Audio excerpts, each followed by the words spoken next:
Karena kita nggak tahu hari esok seperti apa. Jangankan hari esok, nanti malam ada apa, besok pagi ada apa. Nobody knows. Nggak ada yang tahu ya. Nggak ada yang tahu. Apakah sesulit itu gitu, Pastor? Kita mendapatkan kepastian dalam hidup ini. Nah, ini mau punya rumah, iman.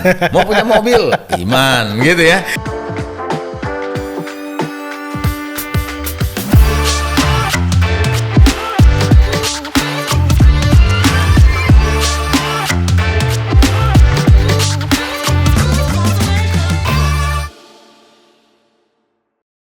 Halo para pemirsa, kembali lagi di program kita hari ini, Today's Message Podcast, bersama dengan saya Jose Claudio, dan hari ini di studio sudah bersama dengan narasumber kita yang pastinya akan sangat memberkati kita dalam diskusi kita hari ini, Pastor Leonardo Asyamsuri. Halo Pastor, apa Halo kabar? juga, haleluya. Sehat ya Pastor ya? Mantap. Mantap, puji Tuhan.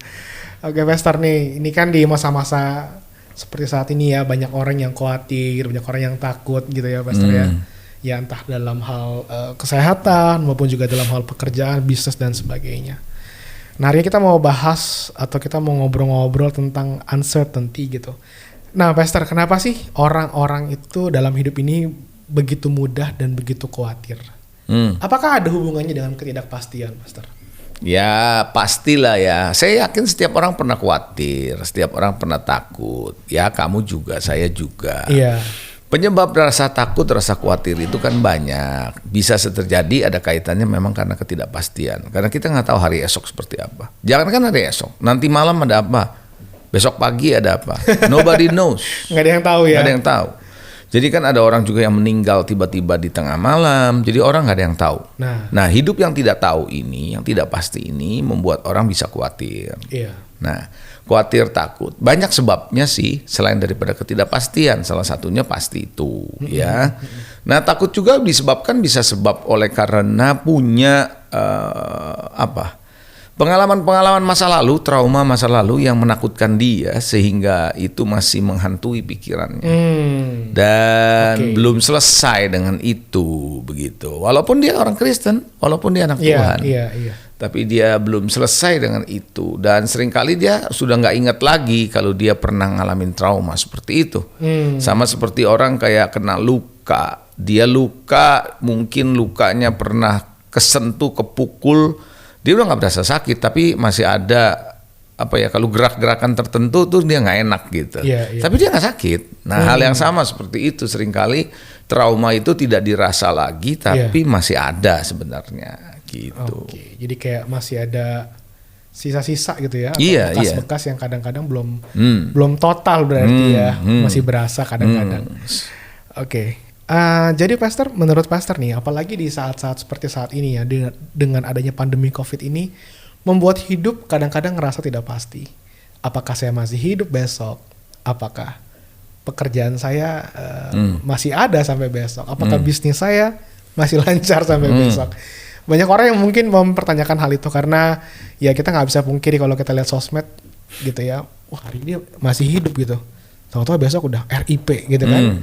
Nah itu yang membuat orang menjadi takut, khawatir dan merasa tidak pasti.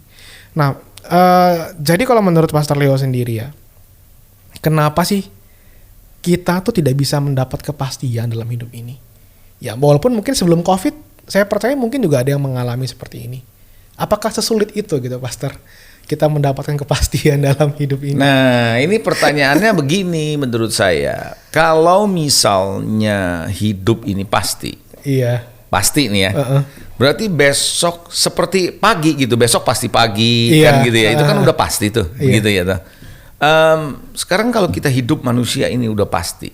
Misalnya besok pasti begini, pasti begitu ya. Misalnya besok pasti ada makan atau pasti nggak ada makan. Stres loh. Malah lebih stres hidup seperti begitu, dan nggak enak hidup kalau semua serba pasti. Kenapa tuh Pastor? Ya sekarang gini, kalau besok udah pasti nggak ada makan, terus mau ngapain? Oke. Besok pasti udah nggak ada matahari, gitu misalnya. Iya. Ya kan kitanya juga udah stres satu. Ya kalau sudah pasti dalam kehidupan, jadi kita ini kayak mesin. Hidup ini udah jadi kayak mesin karena semua sudah serba pasti. Artinya nggak ada pilihan-pilihan yang kita bisa pilih dalam hidup ini. Nggak ada lagi kebebasan untuk melakukan sesuatu. Kenapa? Karena sudah pasti. Segala sesuatu sudah pasti. Gitu. Nah, Menurut saya ketidakpastian itu terjadi ya ketika manusia jatuh dalam dosa awal-awalnya.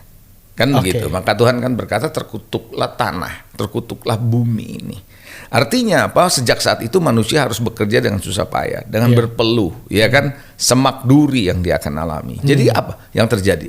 Ke depan manusia tanpa Tuhan adalah hidup yang tanpa tidak kepastian. Bersama dengan Tuhan juga tetap harus menghadapi ketidakpastian. Hanya bedanya kalau bersama dengan Tuhan, Tuhan terlibat dalam hidup kita. Dia bisa memberikan kepada kita pertolongan-pertolongan pada waktunya. Penyertaan dia di tengah-tengah ketidakpastian. Tapi bagi mereka yang nggak punya Tuhan, maka ketidakpastian membuat mereka menjadi penuh dalam ketakutan dan kekhawatiran seperti yang tadi kamu bilang. Begitu. Nah, kalau gitu Pastor ya, kalau kita hidup ini semuanya serba tidak pasti, yang pasti adalah tidak pasti. So, apa kita tetap harus membuat planning dalam hidup ini, Pastor? Nah, karena hidup memang tidak pasti, jelas dong namanya planning itu adalah salah satu nature dari Tuhan. Tuhan sendiri kan Tuhan yang membuat rencana. Dia adalah Allah yang pencipta segala sesuatu, tapi dia juga merencanakan hari 1 apa, hari 2 apa, hari 3 apa, 4, 5, 6, dan yang ke-7 ngapain. Kan begitu. Nah, perencanaan-perencanaan dari Tuhan itu harusnya sifat-sifat Tuhan harus ada pada kita. Maka kita pun harus menjadi seorang perencana yang baik. Kita harus membuat rencana dalam hidup. Cuma saja kita tidak boleh menyombongkan diri bahwa apa yang kita rencanakan pasti terjadi. Nggak bisa. Pasti saya bisa capai. Belum tentu. Makanya kan di dalam kitab Yakobus bilang, kamu jangan berkata besok kami mau ke kota Anu gitu, berdagang 1 tahun gitu, lalu mendapat keuntungan dari sana. Hendaklah kamu berkata seandainya jika Tuhan mengizinkan. Nah, itu maksudnya apa? Jangan terlalu pasti, jangan terlalu sombong, kan begitu. Jadi tetap ada seandainya Tuhan mengizinkan. Jadi kita ini bikin rencana karena tidak pasti, tapi tetap kita mengandalkan Tuhan. Jadi kita berjalan tetap mengandalkan Tuhan. Rencana kita buat bukan berarti rencana menggantikan Tuhan, bukan. Tapi kalau kita bilang soal iman gimana, Pastor? Karena kan ya kita harus beriman, kita percaya Tuhan menyertai gitu ya. Tuhan ada bersama kita gitu. Nah, berarti kalau kita masih tadi dengan ayat Yakobus yang seandainya Tuhan mengizinkan gitu ya. Apakah kita tidak perlu menjalankan iman kita? Artinya kita mendeklar gitu ya, pokoknya Tuhan aku percaya bla. Itu gimana pandangannya? Ini menarik karena iman itu bukan menjadi komoditas yang seperti yang kita mau. Karena ada banyak orang Kristen mempunyai konsep iman, mau punya rumah, iman, mau punya mobil, iman, gitu ya. Jadi iman itu menjadi komoditas kita. Mau sukses, iman. Mau perusahaan gede, iman, gitu. Nah, menurut saya itu adalah satu pernyataan-pernyataan yang membahayakan buat kekristenan. Nah, iman itu sebenarnya apa sih? Sebenarnya kita bisa melakukan kehendak Tuhan dan menyenangkan Tuhan dengan iman ini, membawa persembahan yang terbaik untuk Tuhan melalui hidup ini. Makanya kan Ibrani 11 ayat 4 berkata bahwa oleh karena iman Habel mempersembahkan persembahan yang lebih baik daripada Kain. Kan begitu. Kenapa? Karena dia mempersembahkannya dengan iman. Iman itu kan untuk menyenangkan Tuhan. Iman itu untuk memampukan kita hidup di tengah ketidakpastian. Nah, subjeknya iman bukanlah apa yang kita mau jadi dapat dengan iman. Subjeknya iman itu pribadi Tuhan. Jadi kita pakai iman itu bukan kepentingan kita ya, Pastor ya. Tapi untuk kepentingan surga. Contoh, kalau saya punya anak atau kamu punya anak yang masih kecil, belum bisa cari duit. Ya, kamu kasih dia uang karena dia mau uang jajan, tapi dia pinter, dia kelola uang jajannya, yang dia perlu aja dia bisa simpen, dia bisa tabung. Suatu hari kamu ulang tahun, nah dia kan belum kerja, uang yang dia simpen ini dia pakai untuk belikan arloji misalnya atau dasi misalnya, sesuai dengan apa yang cukup. Katakan dia beli dasi, apa yang terjadi? Kamu tahu dia nggak mungkin bisa punya uang itu dari kamu. Tapi uang yang diberikan dari kamu kepada anak dikembalikan lagi. Itulah sebabnya iman itu seperti itu. Kita nggak punya iman, Tuhan yang memberikan iman karena iman itu pemberian. Faith is a gift, is a karunia dari Tuhan. Nah, Tuhan mengaruniakan ini adalah untuk kembali kepada Dia menyenangkan hati Tuhan. Tapi kalau dalam hal ini kita mau misalnya Pastor ya, kan kalau kita memerlukan sesuatu, entah itu mungkin taruhlah kesembuhan, ada orang yang sakit gitu. atau memang kita dalam kondisi saat ini kayak pandemi ini butuh pekerjaan dan sebagainya. Nah, tetap boleh nggak sih kita menggunakan kata saya beriman untuk mendapat pekerjaan untuk saya? Yeah. Saya beriman untuk kesembuhan boleh saja, tetap saya. saja, tetapi kita berimannya bukan bahwa Tuhan pasti buka jalan seperti begitu. Artinya memberikan, maksudnya gini, bukan seperti apa yang kita mau. Kita tetap beriman, kita tetap percaya Tuhan pelihara. Iya. Makanya kan dia bilang bahwa burung di udara jadi pelihara kok. Ya kan, semua yang nggak bekerja dikasih makan kok, kan begitu. Nah, artinya kita tetap beriman bahwa hidup ini akan dipelihara oleh Tuhan. Ya, kita harus percaya, karena kalau kita nggak percaya sama pribadi Tuhan yang bisa memelihara hidup ini di tengah ketidakpastian, kita akan pasti mencari sumber yang lain untuk bisa menjalani hidup ini. Nah, sumber yang lainnya apa? Diri sendiri atau dunia ini, kan begitu. Iya. Oke. Nah, ini ada pertanyaan yang menarik nih, Pastor ya. Kalau semuanya serba nggak pasti gitu, apakah kita sebagai manusia perlu belajar risk management gitu ya, Pastor? Artinya kita memprediksi nih, wah kalau saya nggak pasti tuh saya harus begini, berarti plannya harus begini. Perlu nggak sih kita harus benar-benar sampai di tengah ketidakpastian ini kita membuat plan yang begitu tajam, ya mungkin sampai kita harus bisa tahu resikonya ini seperti ini, karena kita merasa sebagai manusia kok kayaknya nggak pasti gitu. Boleh nggak, Pastor, sebagai manusia kita berbuat seperti itu? Seperti tadi, bikin rencana sebenarnya untuk apa? Nah, kita membuat rencana sebenarnya untuk apa sih?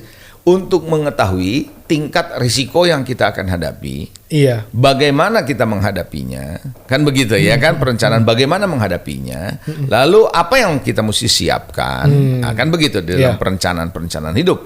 Nah, berarti di dalam ketidakpastian pasti ada unsur risiko, nggak mungkin nggak ada, pasti ada unsur risiko. Kita membeli produk barang melalui platform online, apapun itu ada risiko kok. Pecah gitu ya. Pecah ada, hilang. Barangnya palsu ada, iya kan? Iya. Ya, berarti kan itu juga ada risiko. Jadi hidup ini penuh dengan risiko. Nah, bagaimana sekarang? Kita nggak mungkin menolkan risiko. Iya. Nggak ada cerita risiko dinolkan, nggak ada. Tapi risiko diminimalisasi sampai kita bisa siap menerima risiko itu silakan. Jadi risiko itu bisa dihitung, bisa diminimalisasi sampai kita bisa accept, kita bisa terima. Kalaupun itu terjadi kita siap. Iya. Gitu. Nggak mungkin dinolkan, nggak ada risiko, nggak ada hidup tanpa risiko. Iya. Nggak ada. Contoh kayak kita sekarang dengan pandemi ini kan harus ada protokol kesehatan ya, Pastor. Apalagi itu kan ada prokes, artinya kan kita menghitung resiko. Ya kan, dengan kita maskeran, dengan kita pakai hand sanitizer itu kan sepertinya kita mau mengurangi tingkat risiko yang akan kita alami. Gitu. Nah, itu kan disebabkan karena apa? Setelah kejadian yang ada, dokter melihat ternyata untuk menangani, untuk bisa tetap survive di tengah-tengah pandemi seperti ini, yang harus dilakukan adalah ini gitu. Dan jangan sampai ini nggak dilakukan, ini yang minimal gitu. Tapi kalaupun sampai dilakukan tetap kena, Pastor. Nah, itu cerita lain lagi. Itu cerita lain lagi. Setiap orang bisa seperti itu. Contoh di Alkitab ada nggak? Daud. Ketika Daud melakukan dosa, anak yang lahir dari Batseba, Tuhan bilang akan mati. Gitu. Nah, terus kemudian doa terus. Puasa terus waktu sakit itu. Ternyata pada akhirnya mati juga. Padahal dia berdoa kan, tapi akhirnya mati juga. Ketika dia mati, dia udah tahu keputusan Tuhan mati. Udah dia stop malah. Dia makan, puasanya dia stop. Makanya pegawainya bingung. Waktu anaknya masih hidup disuruh makan kagak mau. Begitu mati malah makan katanya gitu. Ya itu karena Daud udah ngerti ini keputusan Tuhan gitu. Oke, berarti ada sisi di mana kita harus melihat kedaulatan atau keputusan Tuhan. Oh yes. Sehingga kita nggak mudah kecewa, Pastor. Yes. Jadi dalam hidup ini kita mesti pastikan bahwa percayakan hidup ini kepada Tuhan sepenuhnya. Kalau dia bilang selesai, kalau dia bilang ini, ya kita nggak bisa apa-apa. Kalau sesuatu terjadi dalam hidup kita harus percaya itu kedaulatan Tuhan, dia tetap baik dalam kondisi apapun. Oke. Sekalipun kita mengklaim ada ayat yang bilang oleh bilur-bilur kita sembuh gitu kan ya. But at the end kalaupun nggak sembuh, Itu hak Tuhan. Hak Tuhan ya Pastor. Kita nggak tahu rahasianya di situ. Misterinya Tuhan di situ. Contoh di Alkitab. Seorang nabi bernama Elisa. Elisa membangkitkan orang mati kok. Iya. Menyembuhkan orang sakit kok. Mujizat terjadi kok. Tapi matinya karena apa? Sakit. Iya, betul. Mati karena sakit.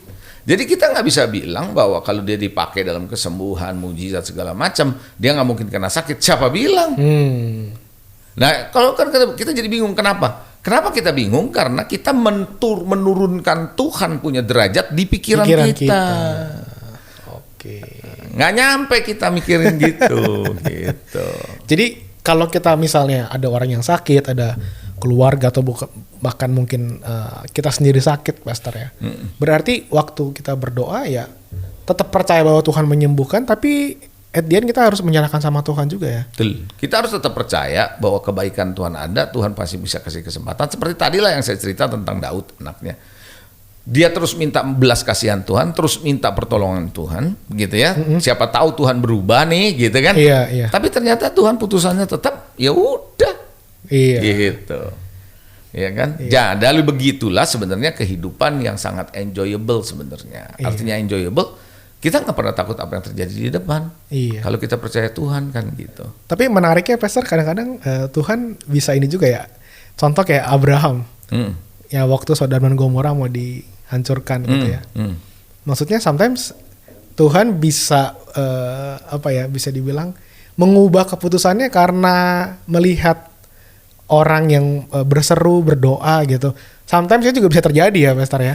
Iya. Negosiasi gitu terjadi. Negosiasi terjadi, bisa terjadi. Itu kan karena memang kekuatan doa dan hati kita terhadap sesuatu, Tuhan bisa lakukan itu. Tapi finalnya adalah tetap Tuhan. Keputusan dia mau kasih apa enggak ya. Yes. Ya, ini mungkin perlu benar-benar dipahami. Kalau nggak kita jadi mudah kecewa gitu ya. Bahayanya kekristenan sekarang adalah kekristenan yang gampang, yang diistilahnya claim it, name it, claim it, and have it. Jadi sebut, claim, miliki, sebut, claim, miliki. Gitu. Sebut Ferrari, haleluya, klaim milik saya, terus saya punya, enak aja. Oke, berarti saya mau sedikit balikin lagi ke yang di awal, bahwa pada intinya iman yang kita miliki, yang kita bangun, yang kita percayai bukan untuk kepentingan kita, bukan komoditas tadi ya Pastor bilang ya. Tapi harus kembalikan kepada apa yang menjadi kehendak Tuhan, rencana Tuhan bagi kita. Jadi gini, esensinya adalah kita kejar Tuhannya, bukan kejar blessingnya. Oke. Kejar Tuhannya, bukan kejar jalan keluarnya. Kejar Tuhannya, bukan kejar kenyamanannya. Nah, ketika kita kejar Tuhan, bukan kenyamanan, bukan berkatnya, bukan jalan keluarnya, maka ketika ini nggak terjadi, nggak kecewa kita. Oke. Karena yang kita kejar Tuhannya. Pribadinya pribadi Tuhannya. Bukan kepentingan kan? kitanya. Nah, kalau kita mengejar pribadi Tuhan, kita kenal Tuhan, kita menjadi serupa dengan Dia, ini datang otomatis. Kalau Tuhan bisa sedia, Tuhan pasti tahu kebutuhan kita. Sekarang saya tanya, tahu nggak kamu 10 tahun dari sekarang kebutuhannya apa? Nggak tahu. Nah, nggak tahu. Nah, berarti kan pertanyaan saya, Tuhan tahu nggak? Tahu. Nah, ya jadi berarti ya kenapa kita yang pusing? Iya, karena kita nggak tahu, kita mencoba kepengen supaya hidup ini jadi pasti. Itu yang jadi masalah. Kita kepengen hidup ini pasti. Sementara kita nggak bisa hindari bahwa tidak ada yang pasti. Yang berkali-kali saya bilang, yang pasti cuma satu, ketidakpastian. Hidup aja dalam ketidakpastian. Pasti itu. Dan itu semua adalah misteri Tuhan. Dan tinggal menyerah dan berserah. Selesai kita tinggal berserah dan mengandalkan Tuhan. Udah. Justru hidup dalam ketidakpastian lah kita semakin mengandalkan Tuhan. Kan gitu. Oke, Pastor, boleh nggak ada sedikit cerita? Mungkin Pastor pernah mengalami dalam kehidupan ini sepertinya mengalami atau menemukan ketidakpastian gitu. Dan bagaimana Pastor waktu itu bisa melewati itu semua? Loh, saya sejak hidup, dari mulai hidup juga semua sampai sekarang ketidakpastian. Gitu Mana ada yang namanya hidup sini pasti terus nggak pasti terus pasti nggak. Mana ada sih yang begitu? Hidup itu kan semua namanya setiap waktu ya. Setiap waktu tidak pasti. Oke. Cuman level ketidakpastiannya itu bisa berbeda-beda. Oke. Level ketidakpastiannya, gitu ya. Tapi memang dari kecil juga kita hidup terus ke depan sama tidak pasti.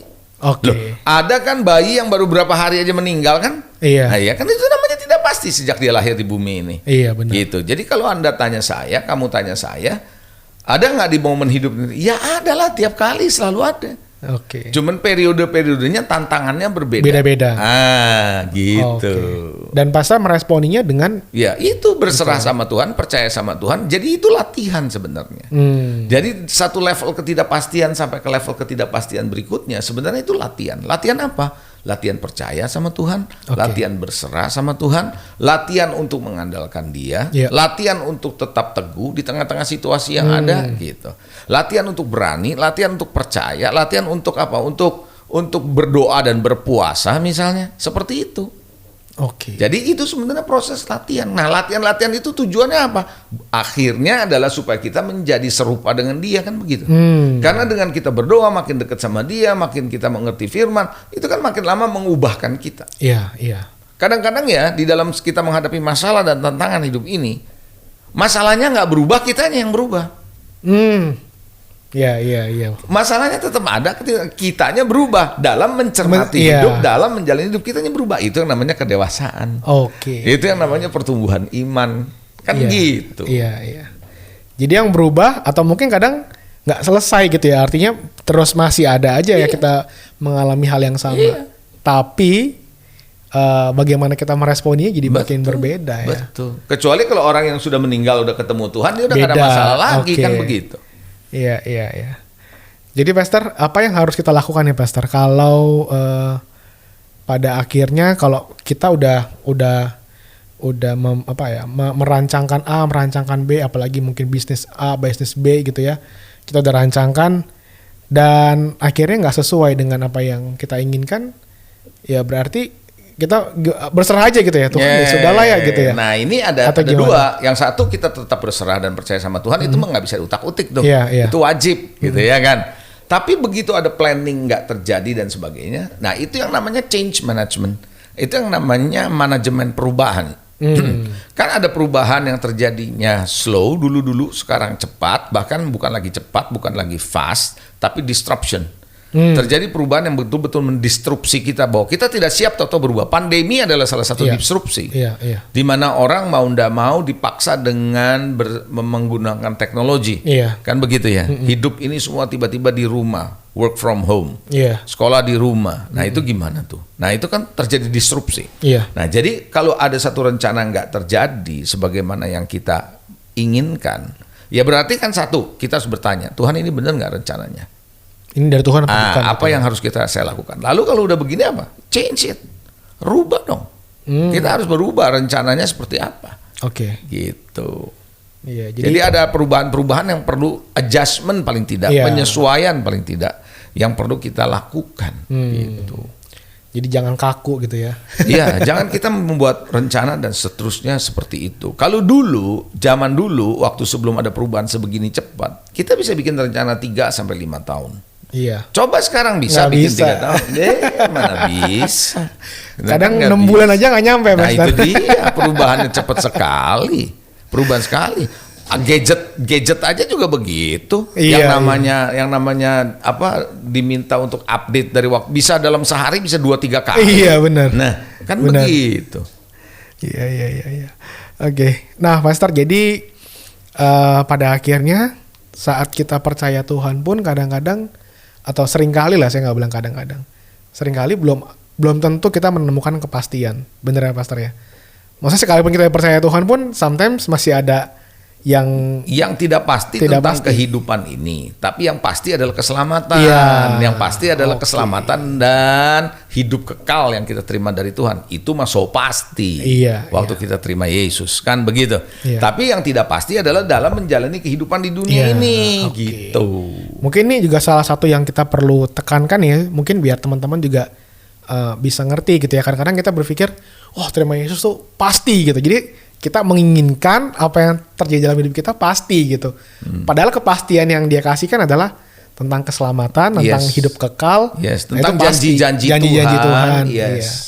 Tapi jalan dalam hidup ini masih masih ada ketidakpastian. Selama masih nafas di kandung badan, kita akan menjalani hidup yang tidak pernah pasti. Itu aja. Ya. Oke. Jadi ini sebagai bagian yang terakhir nih Pastor ya. Bagaimana pada akhirnya kita harus menyikapi semua ketidakpastian ini berdasarkan prinsip Tuhan. Ada beberapa hal yang harus kita perhatikan ya di dalam masa pandemi ataupun kondisi apapun, terutama kalau di dalam masa-masa disrupsi, perubahan yang sangat cepat ya. Kita harus jadi orang yang realistis. Oke. Kita harus menjadi orang yang realistis. Nah, orang yang realistis adalah orang yang ABC menurut saya. Apa tuh ABC? Apa itu ABC? Yang pertama adalah orang yang bisa beradaptasi. Adaptasi. Itu adalah adaptasi. Artinya apa? Dia mau berubah. Adaptasi, dia mau berubah. Dia tahu kondisinya tidak sama dengan yang dulu. Oke. Jadi dia nggak boleh menuntut seperti yang dulu. Sekarang sudah ada perubahan. Ya dulu enak nih begini. Ya dulu. Sekarang udah begini dong gitu ya. Kan udah beda nih gitu. Jadi mau ndak mau, termasuk gereja, termasuk pendeta, termasuk pengusaha, siapapun, ketika disrupsi seperti ini, pandemi, teknologi, mau ndak mau, kita harus bisa beradaptasi. Hanya mereka yang bisa beradaptasi, yang bisa menyesuaikan diri dengan perubahan-perubahan yang ada, situasi yang ada secara realistis. Dulu dia pengusaha, sekarang dia nggak ada usahanya, gitu ya. Misalnya nih, entah karena bangkrut karena pandemi atau karena masalah apapun, lah dia mesti realistis. Gaya hidup yang dulu nggak bisa sama lagi. Dulu dia jadi bos, sekarang dia mungkin jadi dalam tanda kutip karyawan, mau ndak mau. Itu yang namanya adaptasi. B, yang kedua adalah belajar. Nah, kita harus tetap belajar dalam situasi seperti ini. Sekali kita berhenti belajar di tengah-tengah disrupsi, kita akan menjadi orang yang kebingungan di tengah-tengah itu. Contoh, ketika pandemi kita tetap harus belajar. Belajar apa? Kita harus mempelajari bagaimana caranya kita hidup di tengah-tengah pandemi. Apa sih yang harus kita lakukan? Karena bagaimana kita bisa terhindar? Nah, itu kan terus kita harus belajar. Ya, apa sih yang harus kita hindari? Apa yang kita harus bangun dalam hidup ini dan seterusnya. Nah, itu loh. Jadi belajar. Bahkan kita harus berani melepaskan apa yang pernah kita belajar sebelumnya. Yang saya sebut unlearn. Gitu kan? Learn, unlearn, relearn. Jadi kita harus unlearn, kita harus bisa melepaskan yang dulu kita pelajari yang sudah tidak lagi relevan sekarang. Nah, itu ada kaitannya dengan adaptasi tadi. Menurut saya gitu kan. Jadi tetap harus belajar. Belajar dan belajar nggak pernah habis. Nah, C yang berikutnya adalah cita-cita. Ya, di tengah situasi ini kita tetap harus punya pengharapan ke depan. Maksud cita-cita itu harus bisa lihat ke depan. Bahwa di depan ada hari esok bersama Tuhan yang penuh harapan. Di depan kita tahu kita menjalani hidup yang belum pernah kita lihat, tapi ada janji-janji Tuhan di depan. Di depan berarti kita masih punya destiny yang dari Tuhan. Punya tujuan Tuhan. Itulah cita-cita. Jadi ABC aja. Adaptasi, belajar, cita-cita. Di tengah-tengah ketidakpastian gini gitu. Jadi walaupun ke depan yang nggak pasti, tetap harus punya cita-cita ya. Betul dong. Ya dong. Kalau orang yang nggak udah cita-cita kan berarti orang nggak bisa melihat masa depan. Nah, kalau orang udah nggak bisa melihat depan, yang dia lihat apa? Yang sekarang atau ke belakang? Cuman dua kok. Nah, itu dia. Itu Abraham, kenapa dia merasa tidak berdaya ketika dia udah usia tua, dia merasa nggak punya anak dan dia ada di dalam tendanya. Nah, Tuhan berkata sama dia, Abraham, akulah perisaimu, upahmu besar. Terus Abraham bilang, mana anak yang Tuhan akan berikan? Yang ada sekarang adalah Eliezer, yang ada tinggal bersama aku. Tuhan bilang, bukan Eliezer yang menjadi ahli warismu, tapi yang berasal daripadamu. Nah, kenapa dia bisa lihatnya cuma Eliezer? Karena dia ada di dalam tenda. Nah, di dalam tenda itu ada siapa? Ada Abraham, ada Eliezer, ada Sarah. Sarah sudah menopause, sudah nggak mungkin punya anak. Ya satu-satunya ada harapan Eliezer. Lah Tuhan mau ngapa? Ajak dia gimana? Kalau gitu kamu keluar dari tenda. Tuh hitung di langit, bisa nggak hitung bintang-bintang? Baru dia tahu itulah kebesaran Tuhan. Iya kan? Nah, karena kita terbatas seperti itu ya kita nggak akan pernah bisa. Cita-cita harus tetap ada. Jadi kita harus sometimes kita harus keluar dari kotak zona nyaman kita ya Pastor ya. Kotak kita, zona nyaman, keterbatasan, goa-goa kehidupan kita, penjara-penjara kehidupan kita harus bisa keluar dari situ. Iya.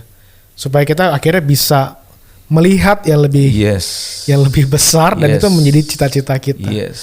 Gitu ya. Kadang-kadang kita dibatasi oleh keterbatasan, masa lalu, pengalaman, ya kan, dan sebagainya. Pengalaman buat saya bukan guru yang terbaik. No, it is not. Guru yang terbaik adalah Roh Kudus. Ya. Pengalaman hanya referensi untuk kita boleh lihat untuk ke depan. Bukannya teacher. My teacher is Holy Spirit. Pengajar yang terbaik. Jadi akhirnya kita bisa dinamis hidup ini karena Roh Kudus yang memimpin kita dari masa ke masa, dari season ke season ya Pastor ya. Makanya kan Daud waktu menghadapi Filistin di lembah Refaim, pertama kali Filistin datang menyerang, Tuhan bilang maju. Ketika dia maju dia menang, Filistin kalah, lalu Filistin penasaran, nggak kapok nih, sekali lagi masa sih gua kalah gitu kan, sekali lagi rematch. Dia rematch, datang lagi rematch di tempat yang sama, musuhnya sama. Apa coba? Daud kan bisa bilang, gua ketemu musuh yang sama, tempat yang sama, udahlah. Cara yang sama aja gitu ya. Dia nggak gitu. Dia bilang, Tuhan harus nggak aku maju. Tuhan bilang, kali ini kamu jangan maju, bikin gerakan melingkar. Tunggu suara pohon kertau bunyi. Nah, baru kau jalan. Jadi apa artinya? Daud tidak mengandalkan pengalaman. Pengalaman hanya referensi kok. Tapi dia mengandalkan Holy Spirit yang menghantarkan dia pada kemenangan yang kedua. Gitu. Jadi dalam hidup ini pun kalau kita mau maju dan masuk dalam kemenangan, harus pastikan kita mengandalkan Tuhan selalu. Sehingga kita tahu apa yang harus kita lakukan ya Pastor ya. Jadi kesimpulan yang saya lihat adalah ketidakpastian ini kita harus sikapi dengan kita semakin mengandalkan Tuhan. Betul. Betul. Wow. Jadi, manusia itu seringkali gini, suka dengan sesuatu yang pasti, itu pertama.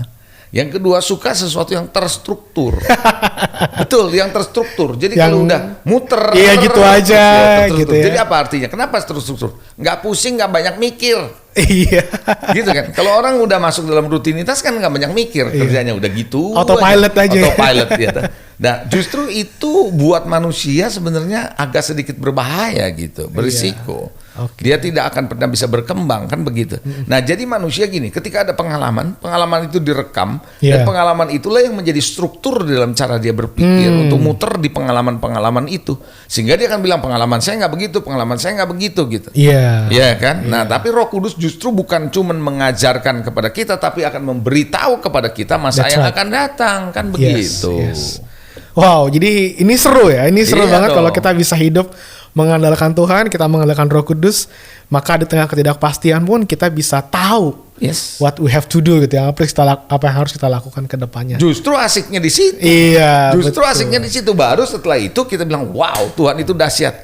Barulah Roma 8:28 jadi kenyataan dalam hidup kita. Yang bilang begini, bahwa kita tahu sekarang bahwa Tuhan bekerja dalam segala sesuatu, turut bekerja dalam segala sesuatu untuk mendatangkan kebaikan bagi orang yang mengasihi Dia. Kan yang begitu ya, yang terpanggil dan mengasihi Dia. Jadi artinya gini, kapan kita tahu? Sekarang. Kapan sekarangnya? Setelah lewat. Lewat semuanya. Setelah lewat. Artinya apa? Di tengah-tengah ketidakpastian kita ngarepin Tuhan, begitu lewat, nah gue tahu sekarang waktu lewat ke belakang. Baru tahu begitu.